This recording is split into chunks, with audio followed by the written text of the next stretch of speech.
So, getting back to breaking patterns, changing your physiology, like we were just talking about. When you end up in those low frequency, low vibrational states, like how do we pull ourselves out of that? We were so had that kind of going on a little bit, right? Yeah. So the first thing, I guess, is you're noticing how you're feeling, or you're paying attention to how you're feeling, or paying Hopefully. attention.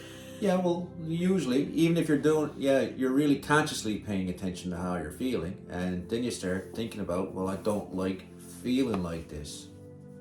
And so one of the things that we found or we're talking about lots of times were, well, then if you're feeling a certain way, then you need to change that somehow, right?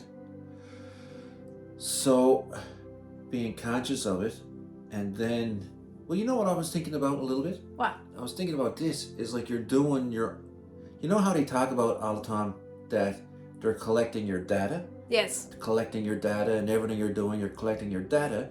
Well, I think what I was doing, like a little bit half conscious and half unconsciously the last while, is I'm collecting my own data. I'm doing a data collection on myself. Because then, you think about some of that stuff. If you're thinking about these brilliant people, or the smartest people in the world, or whatever, and all this AI stuff, and then they always talk about modeling and mimicking stuff, right?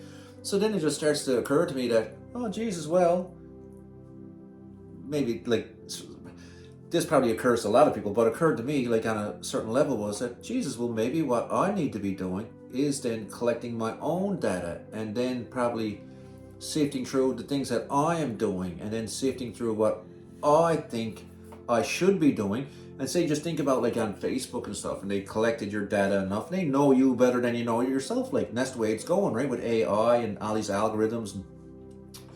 So then it's like, boom, boom, these things that you always search for, just pop up automatically, right? Yeah. So then I'm there thinking, well, Jesus Christ, a lot of the things that I just automatically did, bottle of rum, watch the football game, like, you know what I mean? Like, go out and party. That was my data collection. That's what, and then you're, like you would, like if you were just trying to figure something out, or being scientific, or, collecting your own data. That's not working very well. I had a hangover for 3 days. Now I got no money. I just wasted 3 hours watching a football game. So then it's like, so then what do you do? Is try to change. Now I just collected the data, and I see now what's working for me and what's not, right? And now it's all about being able to change that. So you're basically changing your own algorithm. Yeah, well, just imagine, like, say, on your news feed, and that's like repetition and stuff. It's almost like how a lot of things work. It's just repetition, repetition. So if they keep throwing out, like, certain things in your algorithm, you're just automatically drawn. You become used to it. It becomes normalized. Like, it's just what you're used to. You're accustomed to. It's like, even like unconsciously, like subconsciously, it's like because it's something that you recognize. It makes you feel, and just recognizing it. And so then it's like really trying to look at yourself and say, hold on a second, man. Like, I know that's comfortable. That's what I recognize. But is that truly what I want to be doing? Is that really what I want to be doing? Or is that something that someone else wants me to be doing? Or is it like, is that what the old me wants to do? Or what did the new me or the present me want to do? And then it was like, what do I want to see the future me doing? Like, so it's, it's like people laugh about someone talking to themselves, but I think to talk to yourself and have conversations with yourself is very necessary. So, I mean, basically... Yes, that's right. Basically... Yes, that's right, Russell. I agree with you, yes. Okay. Basically, if you want to change an outcome, the first thing you have to do is recognize that the things that you're doing is not working. So you have to take inventory. You have to take inventory of what you're doing in your life and understand that, repetitive behaviors are just going to give you the exact same thing. So it comes with a level of consciousness. And just your own life, basically. Yeah, if you're going around and you're feeling not very well, or you just got this, I don't know, feeling of I don't want, how do I describe that? It's like if you just don't feel good, or you're not, well then, I guess then you got to see what are you habitually doing, Yes. right? And then start figuring out then how do you create a new habit. So if you were a person that was watching this today that didn't even understand that, we're living in a world where we're being subconsciously programmed constantly by, social media, television, conversations, marketing, everything. Like, what would you tell somebody that was, really sad, really depressed, really anxious, struggling in life? Like, how do someone, what's the first step? Because a lot of times, and I know for me, I thought that depression was actually some type of disease I had versus the fact that I could actually change it. Like, how do you shed light on that? Well, I don't know, but the one thing that, I got ideas, but one thing is that what you said was, this is not new. No. As much as someone want to say, oh, we're being programmed by our phones and we're being programmed, well, we were being programmed by, you're programmed by your environment, right? Yes.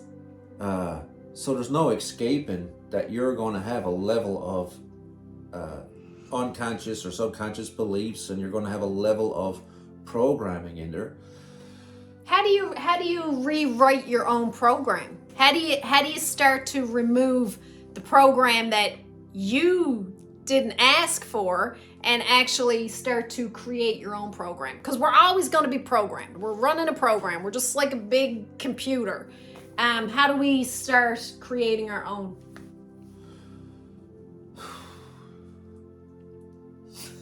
Step one. Well, like you say, the first thing is step one is that you understand that that's actually going on. Like step. I don't like doing that. Okay, like step forget one the or step steps. two. Like, Jesus, how do you speak? Step one, step two. How do you like speak that. to somebody who's really struggling in life? And when both of us have been there, we've both been, in the trenches with anxiety and depression and addictions, and we've went through all that stuff. What would you say to somebody that? Well, I think that's how. I think that's what I was saying when we started this, is that you start collecting your own data. Like, one of the things that you'll hear people saying, all these like self-help gurus and all that kind of stuff, is like journaling and stuff, right? Jesus, first of all, like, take a week or two and then just start checking out what are you doing. Even like say, not even so much what you're physically doing, but one of the things that I personally started seeing was recognizing how I'm personally not just doing, but what's popping up, like what am I feeling like? Paying attention to that. And then you can, like, if someone wanted to, maybe it's a lot faster if you did actually journal and stuff and really tracked it like that. But for me personally, it was just, oh yeah, Jesus, I remember I felt like this. So earlier, let's say we were having a conversation and just feeling a certain way, and then it was like, okay, so then habitually you'll get into a low mood, and then a lot of people, like, it'd be comfort food, and then maybe it's like, oh, it could be, like you say, having a couple of drinks or something, or it could be watch TV or something like that. But so because I think because understanding that you can change that mood and feeling, like we've noticed that in ourselves in the past, and we've noticed it, and then so what you got to do then actually is change your physiology, they say a bit, right? Do something to shift out of that habitual, like that low vibe, right? So for me, and it's great when you have an accountability partner, like when you're both on the same journey. So a few minutes ago, like, I was feeling pretty crappy, and what makes me feel better is to actually get on camera and talk about it and try to break it down, and why was I feeling like that. And I enjoy doing that, but for a lot of people that could be really uncomfortable. In the beginning, it was super uncomfortable for me to actually even talk about why I was feeling having that. I just like, oh my God, like, I don't know what I need, but I just don't want to feel, right? But now I find comfort in actually trying to break it down and speak about it. Yeah, well, there's a few different things about that. So some people would probably go see a psychologist or a therapist or a counselor, right? Yeah. And some people are that uncomfortable that they wouldn't even speak to a you know what I mean, professional person. No. Like, if you even got to that point where I think it's what I need to do is try to sit down with someone and go through this stuff and try to figure it out and just have chats, right? Because just in the talking, like, someone's not going to tell you, like you say, basically a cure for things, but in conversation you'll start to have little epiphanies of your own, and you'll be thinking, oh yeah, that's right, and that's true, and it's just in conversation, but you're actually. So what I said to you this morning was that I am just so tired of my own bullshit and people's bullshit, right? Like, when you've been around long enough, you've seen it all. There's nothing new underneath the sun, right? And I said to Russell, like, what's the point? What's the point of it all? What's the purpose? Well, that's like, trying to think of the guy's name. I can't remember now. A man's search for meaning, or anyway, it's like all about trying to find like purpose or meaning of what you're up to, right? Jesus Christ, though, everybody goes up and down, though. Like, you know, it's not unusual. It's like the crypto market is like, it is though, right? It's like a pullback and then a shoot up, and a pullback and a shoot up, and that's life. Hey, but listen though, it could be a drop down and a little bit up, and then a bigger drop down and a little bit up, right? It can go both ways. It can, and it's difficult because, I mean, some days my vision seems so clear. It's like, oh yeah, right? Like, you know, it's all about being healthy and being a positive change and, you know, creating freedom in our life and in our family unit. And then this morning I was like, what's the point? What's the point, right? Like, why are we even doing this? And that happens. That's a normal thing. I think that's normal for humans to feel maybe disillusioned sometimes, because I mean, I personally feel myself, I've been working so hard over the past few years to try and be healthy, try and be a better person, trying to create a better family unit for myself and Russell and Charlie, and just basically just trying to be a good example. But then there's those times where it's like you're just so, what's the right word? Attacked. I was going to say discouraged. Discouraged, and well, no. I was just going to say, not like a physical attack. For me, it's more like a spiritual attack, where it's like, geez, what was that? Where it's like, I feel like I'm being spiritually attacked to have those low vibrational, low resolution thoughts, because the reality is that, you know, we got a good life. So why do I feel like that? Where does that come from? Is it the program? Oh, I was going to say, when you said about being attacked or whatever, it could be possibly that you're attacking yourself. It's like a, you know what I mean? Self-sabotage. Well, self-sabotage. Yeah, sure, for sure. Like you say, if you're really fighting and struggling to change your life or to do stuff differently, right? And everything in you that's you're controlled by your subconscious so much of your day, right? So then you are in an internal attack all day. If you're trying to change your habits, and if you're trying to change how you're doing stuff, and you're trying to, you know, just do things differently in that, and you're especially a bit older, you're not a spring chicken, when it starts getting even tougher and tougher, well then you are attacking yourself. You're attacking your old self all the time. It's a battle. It's all day, every day, man. You are. And sometimes I guess there's little peaceful sections where everybody just takes a little break, but then if you're getting up in the morning and you're trying to change your habits and you want to create a better life for yourself, or a different one, or who knows what's better, man. Listen, there's a thing they say, you may get what you wish for. That could be the worst thing ever to happen to you, right? If you're not clear on what you're after, and if you're not 100% certain that that's what you really need, more so than you want, like, you could get what you're after, man. Well, is that be careful what you wish for, well, like you right? Say. Right? But, I mean, I'm just, yeah. So, but you are like life, like they talk, like the Buddhists say, like life is suffering, right? Life is suffering. But I guess the way to describe it or to think about it is, it's just an internal conflict, man. You will always have an internal conflict, unless you surrender to whatever way you are and you're happy like that, right? It's like, oh, I'm just gonna lie on the couch now and I'm like, F it, and I'm not gonna do anything, and what's the point? And that, well, that's, so you just probably lost a little internal battle for a few minutes, but I guess you don't want to lose the war. So what you have is, I lost that little battle, and then as soon as you can, like, right back in there, and you're, and this is what this turned into here now, right? It turned into, well, what's positive? What can I do? Like, I feels like the shits, and it feels really crappy. And we say, like, okay, well, what do you do? Like, what? And you're saying, what's the step? 1, 2. Like, I don't like doing that, but I just know that the one thing to do is try to find something to get out of yourself. But not, yeah, well, get out of your past self or get into your new self that you're trying to create, or try to,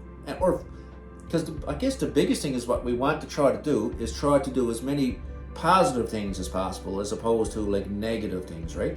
So what it was like, okay, then well, what is positive we could do? And I guess then you got to choose. This is funny. So what I said was, well, maybe if you popped up an exercise, right? Maybe if you did some exercise, that's a way, because it starts to release those chemicals and it makes you feel better, or like cleaning and stuff. So I guess let's just sit down and do one of these. It's probably the choice. Well, I love actually doing these videos and breaking stuff down, because I mean, I don't know if it's helping anybody that's watching it, but it helps me. Therapeutic. It's like basically we're having a live therapy session. And it's funny, when Russell was talking a couple minutes ago, talking about, you could go see a counselor. I remember I was probably 27 years old the first time I actually went to a counselor to speak. I was so twisted up inside.